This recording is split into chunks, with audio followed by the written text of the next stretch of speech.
Okay, so we have a couple more speakers, but we're going to do those in the circle so that we can start getting to know each other a little bit. So we have Michael Lamont, who's going to be our first of those last two. Yeah, come up here and take it, and you can sit in front of the podium or stand if you'd like.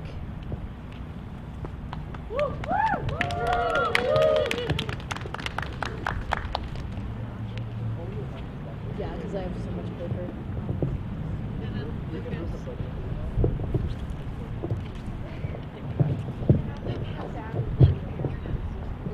Is it locked?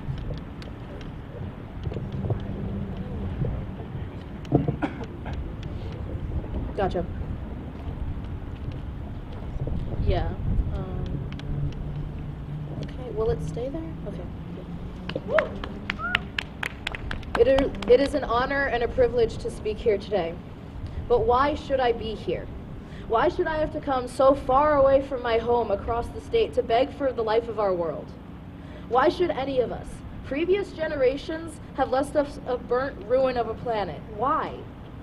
Shouldn't we be able to feel secure in our future, that our homes won't sink, that our air will be clean to breathe, that our children will live to have children, and so on?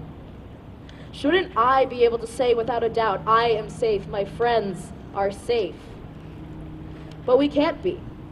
Since the 1980s, hurricanes have been increasing in severity and frequency. Since the year of my birth, 2002, nearly 2,030 people have died in hurricane-related deaths. That's in the continental United States alone. Each year, 14 million worldwide are rendered homeless due to climate change-caused catastrophes. And the worst part is, those who came before us, who set the groundwork for our lives, knew.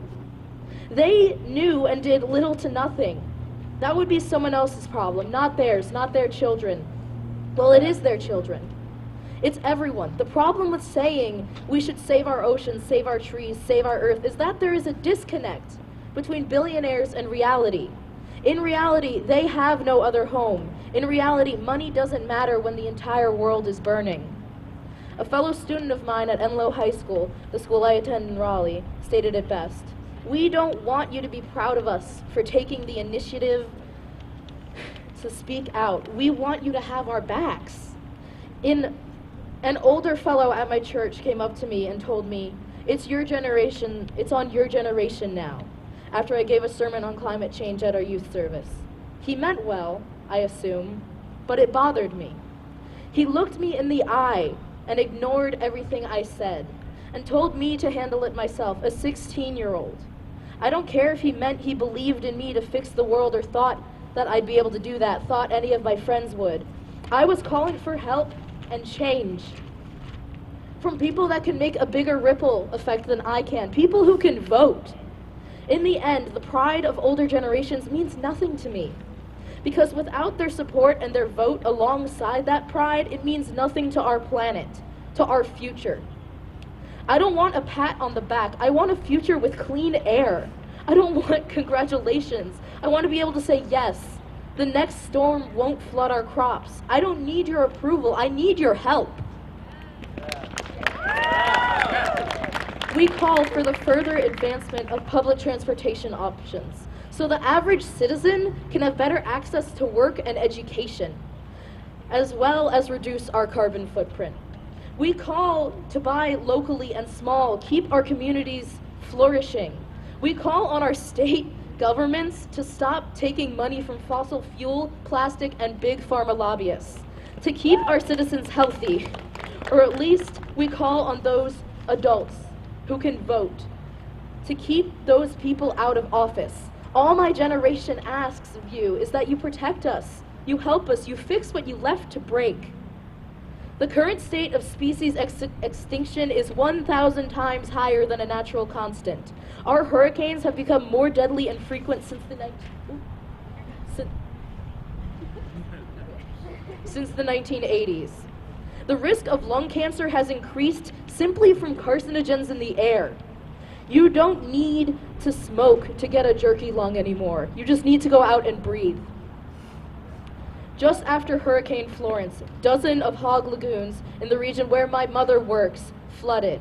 unleashing the toxic chemicals they contain into farms and local watersheds.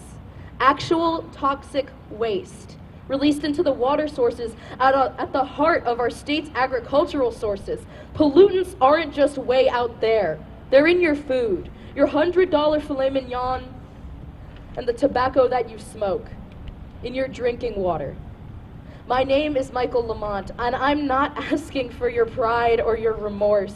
I'm demanding your action. I'm begging for your help. And considering that the older generation is supposed to further in the new one, I shouldn't have to beg. No one should.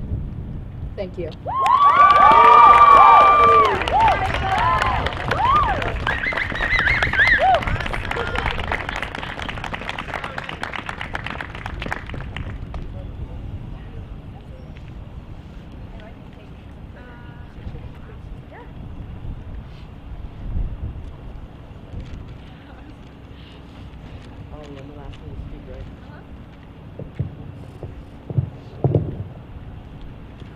Hello everyone. This will be the last speech for the day. My name is Lucas Blanco, and since our last global strike on September 20th, we've made a lot of progress in our movement for climate action and awareness around the world. The special report publication from the IPCC on the impacts that global warming is having on the planet, growing support and debate on the Green New Deal, Speaker Greta Thunberg traveling the country and speaking on the climate movement at the U.S. Congress, as well as her appearance at the also very important United Nations Climate Action Summit in New York this past September. And even our local progress we've made here in our own community. From our local climate activist leader, Mariella Stevens, being awarded at the State of the Climate Conference this year,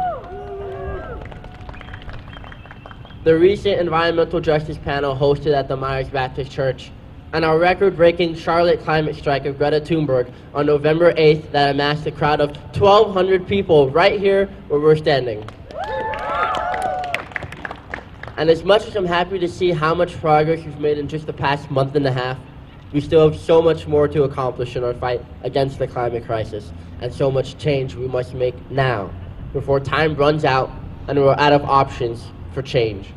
So, to talk about other very serious news in how our world is being affected by climate change, and exactly why we must make changes now, before it's too late, is the tragedy that occurred back in August. We've all heard about Hurricane Dorian and the disastrous effects it's had on the Bahamas, regarded actually as the worst natural disaster in the country's history. Tying with the 1935 Labor Day hurricane for the highest wind speeds of an Atlantic hurricane ever recorded at landfall, it was monumentally terrible. And the damage it had caused will be affecting the lives of its people for decades, and reconstruction of its country it has caused will be affecting the lives of its, be affecting its people for decades, and reconstruction of its country for years to come. Dorian caused $7 billion in property damage, destroying thousands of homes and infrastructure within the country, leaving 70,000 people homeless and on the streets, having to rebuild from scratch and start over. And as their only available choice given to them from this disaster, they must try and rebuild the home they once had, just days beforehand. More than 400 people still remain missing, at least 61 recorded deaths, and this storm was pure hell for the people of the Bahamas. Now, did you know that wasn't the worst storm we've had this year? Actually, it wasn't one of several worst storms we've seen this year. Cyclone Idai, March 4th, 2019. One of the worst tropical storms on record to affect Africa and the Southern Hemisphere. And the deadliest tropical cyclone recorded in the Southwest Indian Ocean Basin. The long-lived storm caused catastrophic damage in Mozambique, Zimbabwe, and Malawi, leaving more than 1,300 people dead and many more missing. Typhoon Hagibis, October 4th, 2019, considered to be the most devastating typhoon to hit the Kanto region of Japan since Typhoon Ida in 1958. Still recovering from the impacts of previous 1 month prior Typhoon Fae, Hagibis caused widespread damage across Japan, particularly in the Kanto region. And as of October 20th of this year, At least 95 people have been confirmed dead and 7 others missing in Japan. Super Typhoon Lakima, August 2nd, 2019, was the second costliest typhoon in Chinese history.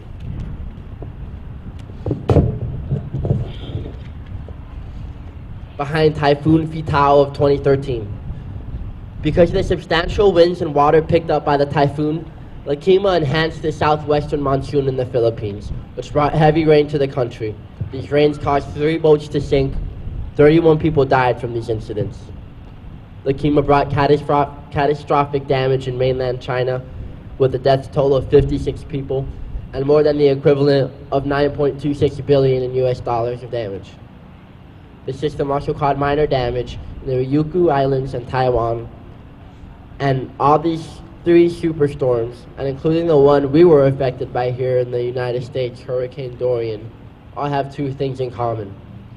They're all fundamentally the same type of storm, and they're all worse than the average of years previous in storms and of this kind of natural disasters. Hurricanes, cyclones, and typhoons, they're all the same thing, a cyclonic storm. Cyclonic storm, they're all the same natural disaster, but the name changes depending on where the storm is from. In 2019 so far, we've had a total of 95 tropical storms given names, and an even higher number, 136 total tropical storms formed during the year, but not all given names. The annual average for tropical storms is 86 tropical storms per year, actually.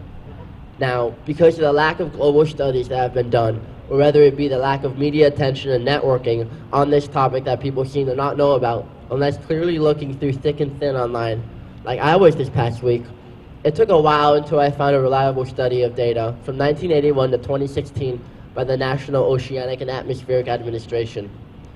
Back to my findings, 86 tropical storms per year, that's the average.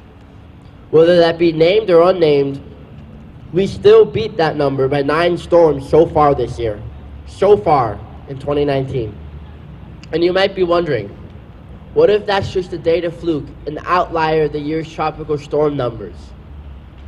2018, 151 total tropical storms, and 102 of those tropical storms given names. 2017, 146 tropical storms, and 88 of those named. 2016, 143 total storms, 90 named. 2015, 133 storms, 92 named. And I could literally go on. This is unquestionably, undoubtedly, and without mistake, signs of tropical storm increase over the years and an increase in this global natural disaster because of irrefutable climate change and the unnatural, racing increase in global warming temperatures and data because of human actions and consequences. We cannot continue to ignore the science and facts that back everything given to us about the state of the planet and what we are doing to fuel this dire crisis of climate change. And no amount of words or propaganda cannot twist and mingle with accusations and false controversy the utmost truth and science of our unnaturally faced emergency of the 21st century. That we are all affected by and contributing to, and we all must continue to fight before it's too late. Come together and we must make change now. You've heard this a million times and I will say it again. We are losing time.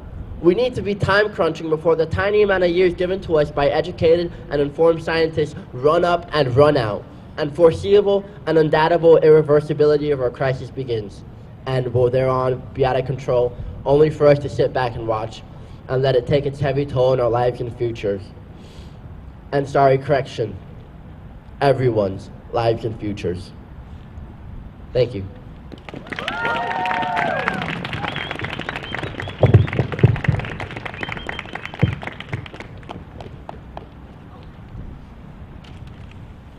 Alrighty, so if you've been to one of the weekly strikes within, I think, the past month and a half or so, whoop, oh my goodness, okay, you know, I'm just gonna we have started a postcard campaign to Mayor Lyles asking her to reinstate the Environmental Committee. And we've gathered around, I think, 150 something postcards so far, more now that you all are here today. And we have a stack, and we're going to continue that campaign. And then at the end of the strike today, we're sending 2 or 3 youth representatives up to her office to drop the postcards on her desk, along with a demands letter that we've put together for her asking for climate action in Charlotte. David? David? David. Come here, David. David! We love you, David! David, here. Are we reading this right now? Yeah. If we're writing postcards. I'm going to actually read it on the phone. Okay. Because there's been a slight edit. Hey y'all, sorry for the bit of delay in me getting back to it. My name's David. As I said at the beginning, I am one of the hub coordinators for Sunrise Charlotte, one of the organizers of the event. Really, really happy that y'all are here. We developed this platform in partnership with some of our adult co-hosts, as well as in coordination with the 5 groups that are organize this event, and in talking with different politicians in public and in private. So we're really excited to be able to share this with you, and then be able to share it with all of your power and all of your energy with the mayor and city council. So with that being said, I'll get started reading. An open letter from the Youth Climate Organizers of Charlotte to Mayor Vi Lyles. Dear Mayor Lyles, the climate crisis has been a public issue since 1989, 30 years ago. And there are records of fossil fuel executives knowing of the impending crisis as early as 1966. We, the leaders of some of the many youth climate organizations in Charlotte, recognize that we as a city, nation, and planet did not reach the level of crisis described this week at the COP25 conference in Madrid by accident. For generations, a greedy few have deceived the public about the science and pitted us against each other along racial and economic lines to enrich themselves at the future and the environment's expense. As young people, we say that that is enough. It's time to take back our government and elect leaders who will champion government action for the public good, whether we're white, black, brown, poor, rich, or any other, or anything else. We'd like to thank you and the rest of the previous City Council for unanimously passing the Sustainable and Resilient Charlotte by 2050 resolution and the Strategic Energy Action Plan, or CEAP. It is pushing Charlotte in the correct direction towards being a national leader in climate justice. However, we won't wait idly for another 30 years for the most ambitious goals of the CEAP to be reached. Recognizing that we are truly in crisis means pulling the emergency brake and prioritizing action now. As UN Secretary General Antonio Guterres says this past Sunday, we are hurtling towards a point of no return. It's time for Charlotte to start acting like it. We'd like to use our current December 6th worldwide climate strike and coordinated actions to spark conversation with you, City Council, and the City of Charlotte on our youth platform for climate justice for the City of Charlotte. The CEAP provides a framework that allows for climate justice that is truly encompassing of frontline Indigenous and youth communities. But we have to reach for it. Our platform would do that. It is including youth, Indigenous, and frontline voices on all working committees formed as part of implementing the CEAP. 2, using the city's strong relationship with Duke Energy to advocate for a moratorium on any new fossil fuel infrastructure, not explicitly meant to wind down Charlotte's dependence on fossil fuels. 3, creating a housing and environmental justice working group on how the housing bond will be used to achieve and exceed the goals of action areas 7 through 10 of the CEAP, focused on non-municipal buildings, transportation, low-carbon infrastructure generation, and the green workforce pipeline. 4, forming a city council committee focused on meeting and exceeding the goals set by the CEAP, recognizing that the CEAP is a central goal of the city of Charlotte and that city must be accountable for and that the city must be accountable for, while recognizing the good intentions and necessities of including environmental justice concerns in neighborhood development, transportation, and economic development. Sorry, it just left the phone. Yeah, but the paper copy is an old version. So give me 2 seconds.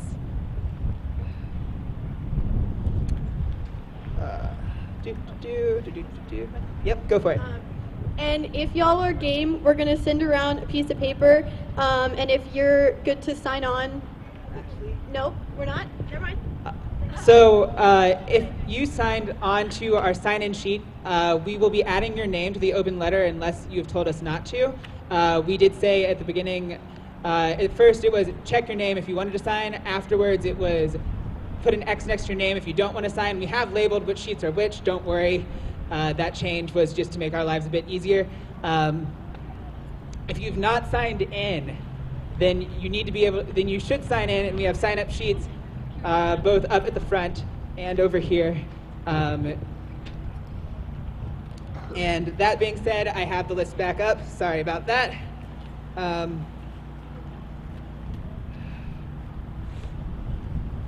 There we are. Cool. Sorry about that. Where were we? Okay. Forming a city council committee focused on meeting and exceeding the goals set by the CAP, recognizing that the CAP is a central goal of the city of Charlotte and the city must be accountable for it, while recognizing the good intentions and necessity of including environmental justice concerns in neighborhood development, transportation, and economic development. With the development of this committee, instate a rule that all decisions and votes have an environmental review process modeled after the city's diversity review process, in line with the U.S. government's environmental review process. Reevaluating, given the daunting science published in 2018 and 2019, which the goals of the CAP can be achieved by 2030 rather than 2050. In the spirit of the Green New Deal resolution sponsored nationally by Representative Alexandria Ocasio-Cortez and Senator Edward Markey, as well as by local and state officials and governments across the entire country. Those are our demands.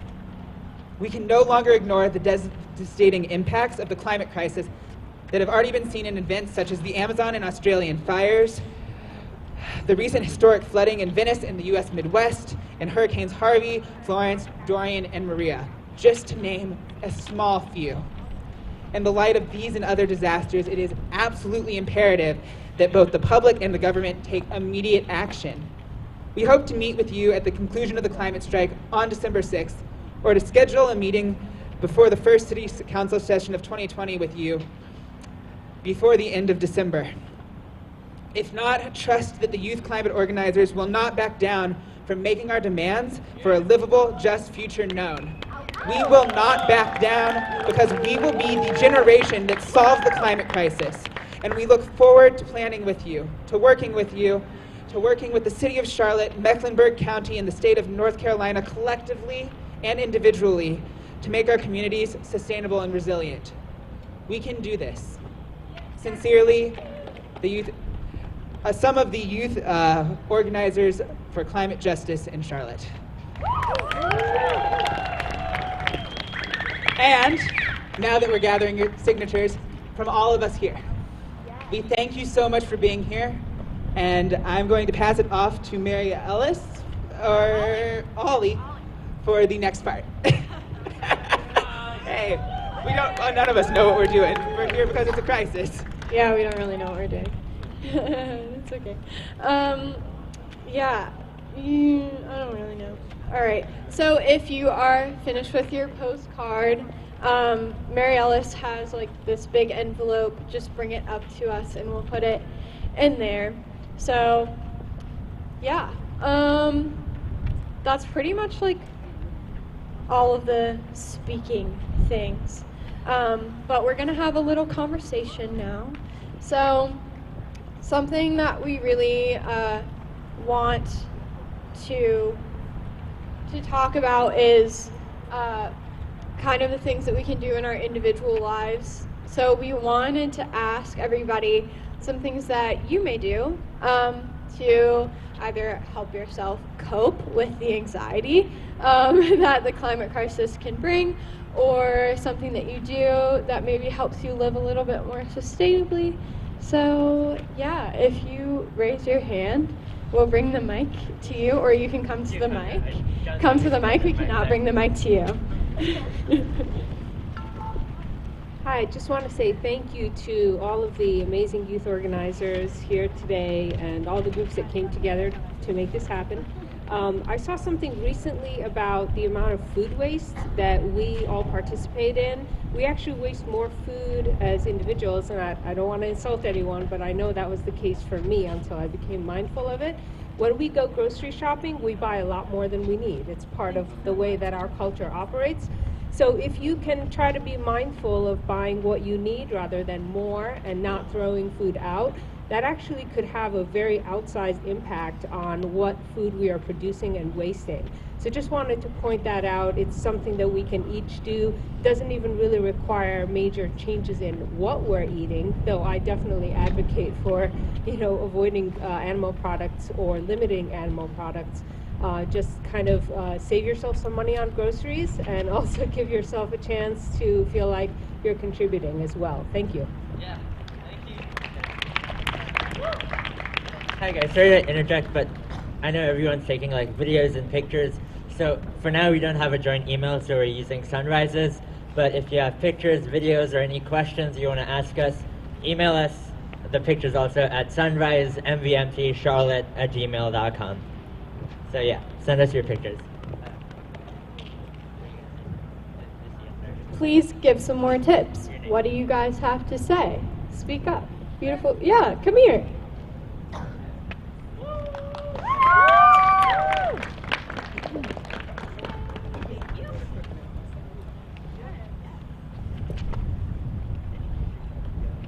Hello. My name is Rin, and one thing that I've recently got let me think how to word this. It's kind of to avoid the further taking advantage of brown indigenous bodies that are used for farming in this country is, to be honest, learning how to garden. It's honestly pretty simple. If you buy it from the store, you can take the seeds out from fruits or vegetables that you get. Even if you live in an apartment, you can try hydroponic setups, which usually require just fertilizer and water. Or you can get soil from just about anywhere. You can research how to recycle, just take dirt out of the ground and recycle soil so that you don't even have to purchase it if you need to.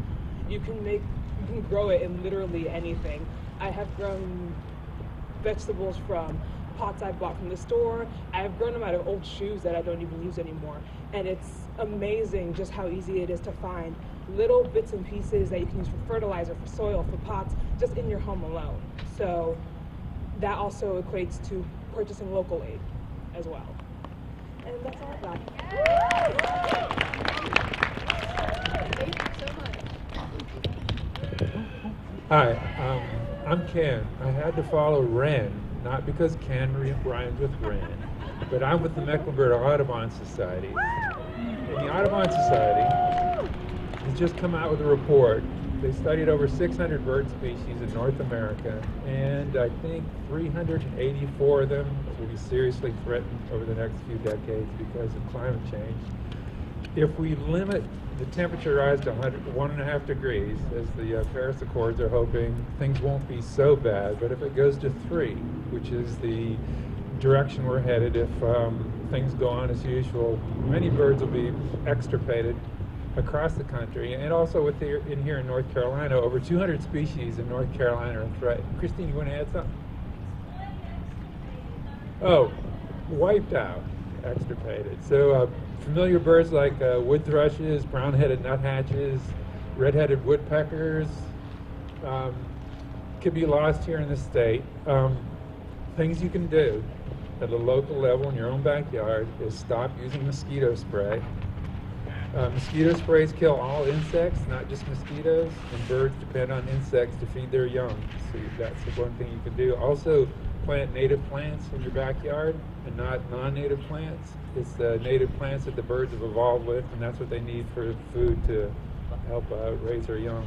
Provide water, provide food, and try in your own little backyard to do what you can to provide habitat for these birds.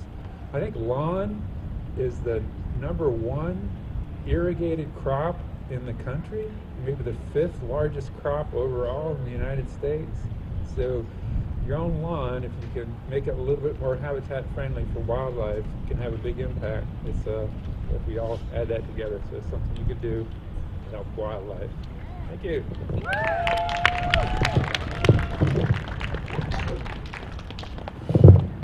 Hey everyone, my name is Raheem. I'm with a group called Serve the People Charlotte. First, I do want to thank all the organizers that put this together.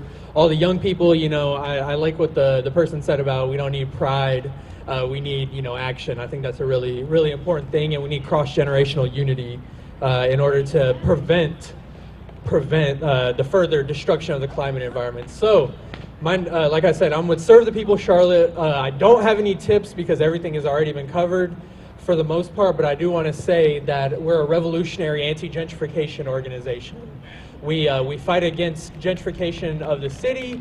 We fight for Black national liberation, meaning that there is an imperialist class, and imperialism in general is the root cause of all the issues that we're concerned about. And so we have to overthrow the system that is putting this in place, and we encourage as much as possible youth rebelling against the system itself. We encourage all those who have fought for the liberation of indigenous people to the liberation of all people across the world.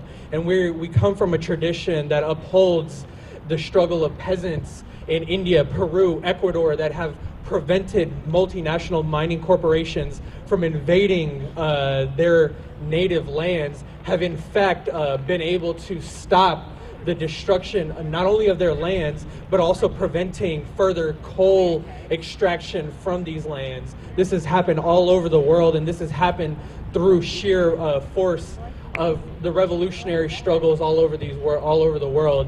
And so we're here to say that we can do so much more than relying on politicians. And we can keep on fighting and organizing for revolution with the people on the ground. And in order to do that, as soon as we unite, we can make a world of difference. So once again, I'm Raheem with Serve the People Charlotte.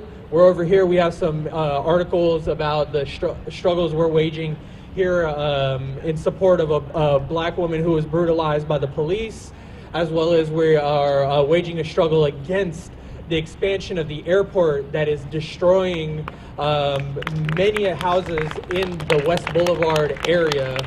So if y'all want one of those articles, we have them over there. And also remember, the airport, their expansion also coincides with the environmental degradation as well as noise pollution and their continuance. Charlotte has the 6th largest airport in the country, but that also comes at a cost.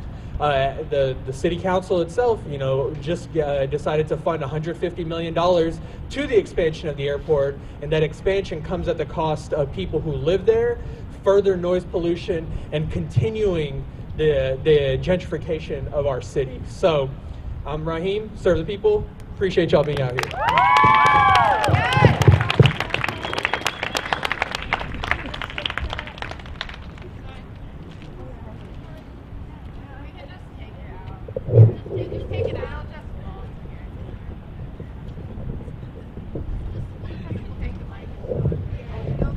Okay. Hi, my name is Addie, and I go to Piedmont Middle School, and I'm working with Maeve and Alex on a service project, and we are filming a video where we interview people about global warming, and we were wondering if some of you guys would like to be in the video. We'll just like go somewhere and pull people and interview them, ask them some questions, and we want to share with our school like facts about global warming. So yeah, I was just wondering if anybody would like to be in the video. Thank you. Okay, that sounds good. We will be on that bench.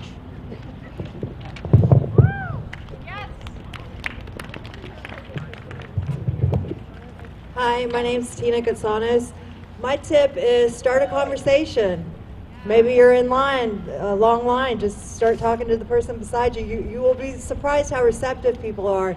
I had a great, well, it wasn't that great. I had a conversation with an Uber driver. I mean, he wasn't down with it, but, I kept talking.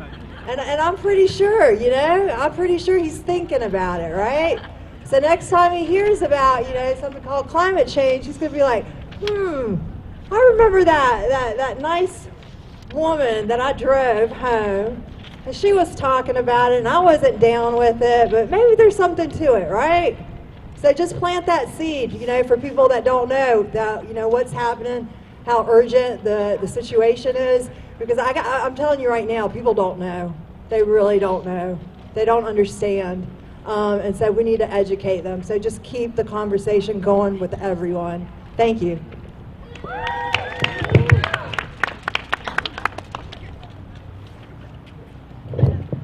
And adding one quick thing on to Tina, I found that a good segue is if you get in an elevator and someone's like, the weather's nice today, you can be like, but is the climate? It's always the climate. My name's Steve with Extinction Rebellion Charlotte. And there's a couple of things I want to say that are really important, and I could vamp up here forever.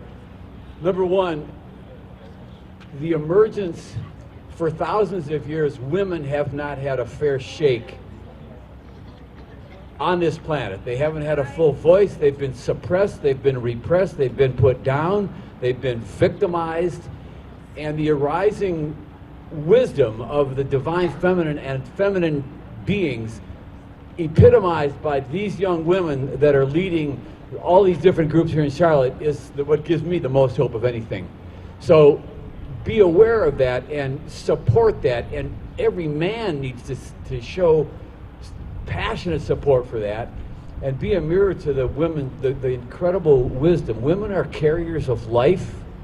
Their waters are sacred medicines for all of life. Women don't send their children off to wars. And so, anyway, the youth and women leading all this stuff gives me incredible hope. Another thing I want to talk about is the dogma that fossil fuels is everything. Let me tell you something that may be surprising to you. If we stop burning all fossil fuels right now, today, we're still screwed. There's so much put up there in the atmosphere already. There's a delayed effect, and the climate will keep getting hotter for the next 20, 30, 40 years, even if we stop. It's important to transition to renewables and get off of fossil fuels for sure, as well as all the other things. But it's not the only game in town. There's also habitat destruction and what Raheem was talking about with the gentrification and the ruination of beautiful lands out by the airport. Let's just pave the paradise and put up a parking lot once again. So the extinction crisis that Ken was talking about is really important. Doing everything you can, and there's not a single action that's not important. Don't ever take a damn plastic bag from the grocery store. There's no excuse for that, really. And there's no excuse to even take a paper bag. We all need to change the way we show up, and we need to begin to recycle and compost and minimize waste. But even, it's important to understand that if all the individual people did all the right stuff, drove an electric car, got off the grid, had an electric, solar panels, that's only about 22% of the gig. So the other 78%, that stuff is important. To be congruent with your spirit, to be congruent in harmony with the earth. But all the other stuff is government and military and big business. So be aware of that and fight it at every level and awaken to the beauty of this amazing planet. The other thing is that we vote every 2 years or every 4 years, occasionally every 1 year, at the ballot box, but you also vote with every dollar you spend. So be aware of where you're shopping makes a difference. If you shop at Walmart, you're supporting tens of thousands of labor law violations of 7-year-olds working in sweatshops on 108 degrees for $1 a day. So be aware of that. Every action, every thought you have is important. Thanks. So I'm going to follow that with something that has to do with corporations, especially the fast fashion industry. I know some of you were there at XRU Charlotte's sit-in last week. It was great. It was really successful. But for those of you that don't know, the fast fashion industry is led by companies like H&M, Forever 21, and Zara. These companies are producing clothing at really fast rates with really quick turnaround times. And not only is that affecting laborers, like Steve English was sort of talking about, it is also having a very, very big impact on the climate. It's causing tons and tons of emissions. Plus, a lot of us are throwing clothes away after we've worn them only once or twice. And that is a way, if you're able to not like immediately throw your clothes away after buying them or wearing them once, then that's one way you can kind of help combat the fast fashion industry. Another way that I love and I participate in all the time is thrifting. So that's probably one of the most cost-effective ways to combat the fast fashion industry, because you're getting your clothes used at places like Goodwill or consignment shops in your area, and you're not contributing to more and more emissions that are being put out into the environment. Plus, thrifting is quite cheap, so it helps you get clothes on a budget, and the clothes are still really nice. So if you want to do some more individual stuff to kind of hold more corporations accountable, is to stop shopping at places like H&M, Forever 21, Zara, and get your clothes used. Thank you.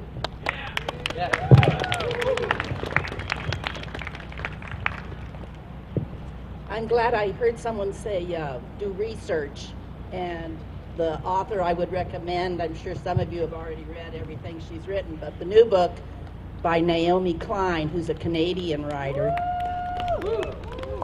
is called On Fire. The public library ordered only 6 copies of this book. That's insane. A hot topic, an important topic, should have at least 30 or 40 on the nonfiction shelves. I took 2 months waiting to get this. So call up the public library. Tell them what you think when they only order 6 copies of Naomi's new book. This is ridiculous. Okay, I want to read a quote from a speech that Greta couldn't give because she was out of the country. But she had Jane Fonda read the speech, and it was for the Glamour Woman of the Year Award, Glamour magazine. I don't know if you saw this, but I loved the speech that Jane Fonda read for Greta. Here's the speech. I'm incredibly honored to have received this award. Greta refuses most awards. She's gotten, hundreds of awards with money, and she refuses them. She's not about money, and she's not about awards, but she did accept this one. Okay. If a Swedish teenage science nerd who has stopped shopping, refuses to fly, and who has never worn makeup or been to a hairdresser can be chosen Woman of the Year by one of the biggest fashion magazines in the world, then I think almost nothing is impossible.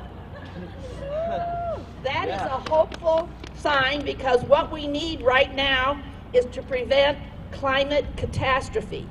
We must do the impossible. Thank you. Any wildlife. We were in the mass extinction. Now we eat roaches and rats to stay alive. Said goodbye to pollinators. No more birds to its silent spring. If Grandma had only got here, we could eat the buttered blowfly she would bring. All the children are so scrawny, sad 'cause we ate their dogs and cats. All the spices we could muster won't dress up roaches, rats, and flies or roasted rat. Yeah, it goes on like that.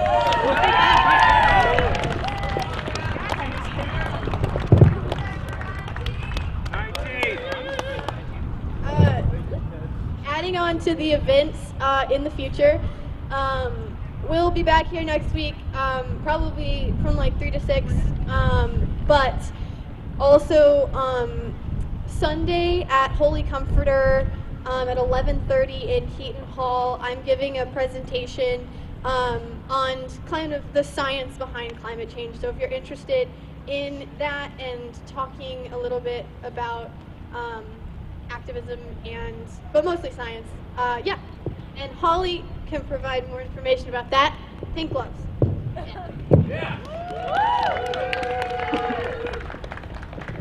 Okay.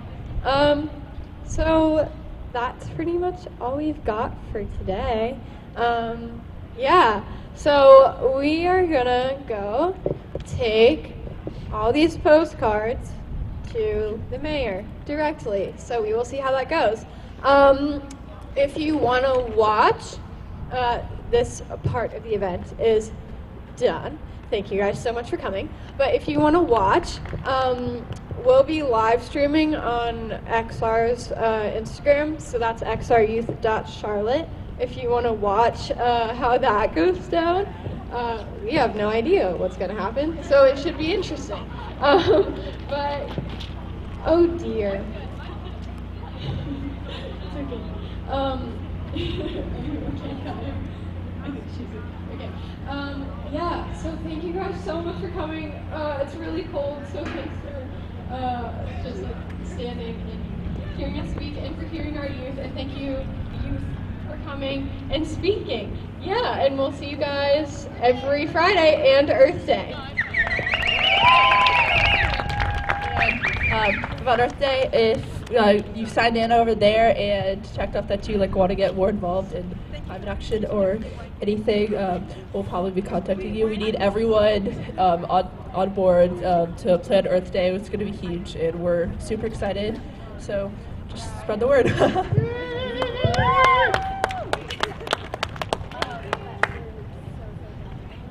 Make sure to share this with everyone you know, and we'll be seeing you next Friday. Thank you, everyone.